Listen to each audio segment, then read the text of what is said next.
Add a player like him to the room, just create more competition. It's great for the rest of the team. Howie does a really good job of just adding good players and adding depth and giving us more options to work with throughout the season because you're going to need as many bodies as you can, and I think he does a really good job of bringing guys in that can add to the team, and we're excited to have him. How familiar are you with him, and what stands out most about him? So I remember watching him, coming out of college, doing a lot of work on him. And then just kind of from since he's been in the league, just his ability to play different positions. He can move around. He's done a good job.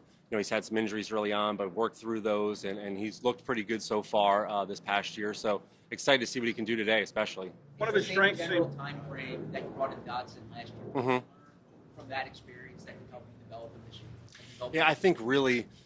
When you bring a guy in later in camp, right, they just have to be caught up to speed as fast as they can. But with us still having a couple weeks after this week, I think the timing's pretty good.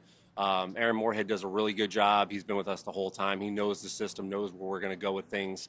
And then he'll be familiar with like Devontae and some of the other guys to lean on. So I think from a standpoint of bringing a guy in, we're in a pretty good spot where he can still pick it up and feel confident in what he can do. What do you think about his run blocking? And that's a big part of receiver play. Yeah, so when we talk about run blocking, like the best thing that a guy can do is just give effort, right? And so he's going to be a maximum effort guy. We know that coming in. And then we got to do as coaches, put him in a spot to just not be in a bad position as far as schematically, with a certain body type, one-on-one. You want to always make sure you have certain guys in certain spots. So that's kind of up to us as coaches. But really, when you look at it, it's got to be effort. And, if the guy's going to give a good effort, we can get what we want out of him.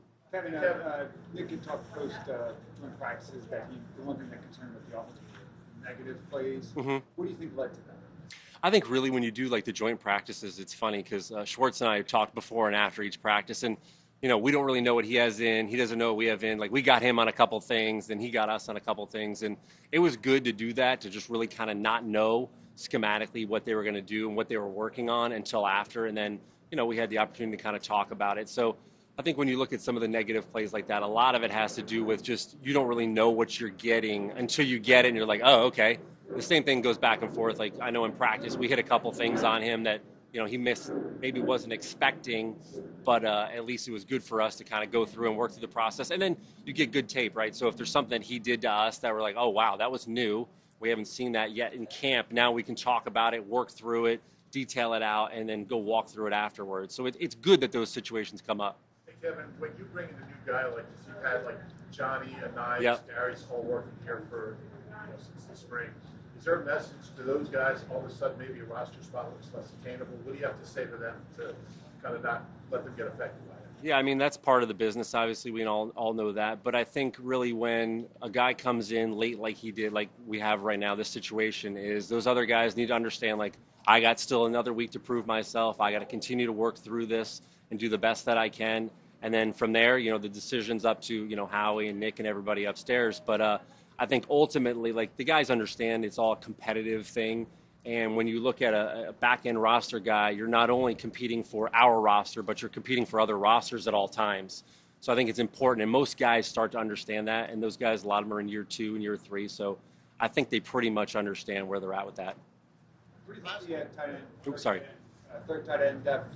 What does it say that you guys were able to unload a guy, and about the remaining guys, like Kylan and EJ are probably? Yeah, I think this year especially we've had a lot of depth in that room and the receiver room, obviously, but in the tight end room, there's different body styles and types in there, and when you look at that room, they've done a good job. Jason Michael's a really good tight end coach. I've known him for a while, worked with him. He does a really good job of developing guys and getting them, up to speed with our offense.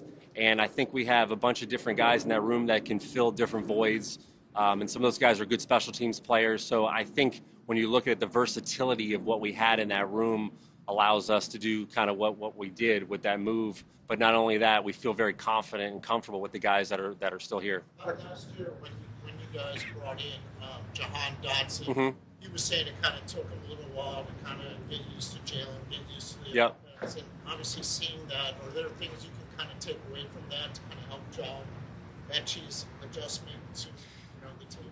I think the biggest thing is he has some relationships with guys on our team already. And so even yesterday, at walkthrough with him, once he starts to know that, hey, this is how the offense is compared to what you were, he can start to understand like how the working order is of the verbiage and things like that going forward. And then he'll have some of the guys to lean on a little bit differently, like Devontae, like, hey, what do I really need to know? How's this work? And things like that. So I think there's a little bit of a difference from that standpoint. But I do think, to your point, you know, there's an accelerated ramp-up version that you have to do for those guys. You know, just to get them to practice today, for example, we have to do some things just to see what we have. So I think from him getting comfortable with the offense will take some time, but at least, you know, he's got some guys that he can lean on to kind of get him through those little things that have happened for the last 4 years that he may not know about, you know, but we can help him with. With Will Shipley, he seems to have really developed running aspect, receiving aspect. Where is he in pass protection as far as being able to be that third down guy? You know, he's done a pretty good job. Pass protection is one of those unique things at the running back position where you got to get reps at it, right? So going against the Browns the other day was really good for him to see different blitz packages, you know, unlike Vic. So he's seeing new things and getting exposed to that, because that's really what it comes down to, is just reps. You just got to see it full speed. We can walk through it, which we do, but like the full speed reps of seeing it, knowing how to do it, and what it feels like, because you're working with the O-line, right? You're working with those guys hand in hand on everything. So the communication and or fitting the blocks are super important. So the more he does it, I think the better and more comfortable he'll be with it. How do you evaluate? In past years, you had a better sense of those 6th and 7th O-line spots. Now, where's that coming along, and how are you trying to figure those spots out? Yeah, I know we talked about this last week a little bit. Like, Stout's such a good O-line coach. You know, there's no doubt he's going to get somebody ready to go, and I think it'll work itself out, and it'll continue to kind of sort itself through this week and going forward. So I think we're all confident in what we'll do going forward, and we'll have that guy. How do you evaluate the quarterback play from Saturday's game? So really, when you look at the quarterback play, like, we had a couple negative plays that got us behind the sticks a little bit. So when that starts to happen, you're trying to play back on schedule, so it's difficult. Unfortunately, you know, as far as reps in practice, we try to get them as many as we can, but this past week was a heavy starters practice, right, against the Browns. So they had very few exposure reps against those guys. So in the game, it was a little bit different for them, probably than it was the first game, where they were more of a rhythm. They were taking reps leading into that first game against the Bengals. So I think it was a little different for them. Hopefully this week they can get a little more, you know, rhythm and going. But it's hard. When you have those negative plays, it kind of can set you back a little bit and push you in a bad spot. You're self-pedaling AJ's return from the hamstring. When would you ideally want him back? Say that again? If JJ's return is being self-pedaled because of status and being better, when would you ideally want him back to prepare for the regular season? I mean, he's doing a lot of stuff mentally to kind of, you know, stay obviously sharp and make sure he's good with his game and things like that. And really, it's up to him and the trainers. Whenever they're ready to cut him loose, I think they'll cut him loose. So I know he's staying active within us, you know, staying his mind in the playbook and everything with what we're doing. So I think whenever they feel like he's ready to go, we'll get him back. Kevin, Darian Kennard's gotten some work at left guard. What stood out to you about the summer he's had? He's done a good job, right? So he's had to bounce around. Last year, he's pretty much playing tackle. Now he's playing guard. And you want guys that are versatile. And with him being versatile, I think that just adds value. So continue to kind of move him around to see what else he can do is just going to add value. Have you already begun game planning for week 1?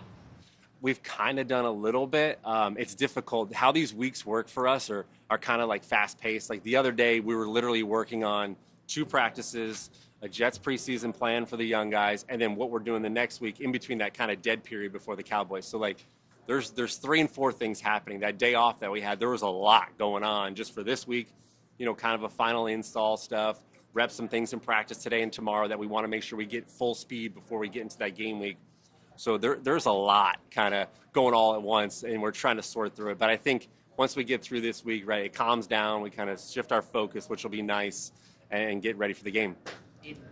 In Tanner's case, what is it about his development that makes you comfortable and confident that it doesn't need the full preseason schedule? I think he's gotten so many good reps, really, and even this past week against the Browns, it was so good to see him against different guys and different rush patterns and, you know, protection things he had to solve. I think that's been really valuable for him. And really, when you look at his whole body work, him getting to play last year in a full game was awesome, right? So that was the biggest exposure he could get to prepare and go against the Giants. That really helped him. And since then, he's just kind of continued to grow. I think him sitting for a year or so really helped his development as well, just kind of understand the pace and the speed of the game and the knowledge. And since then, you know, he keeps climbing, which is great.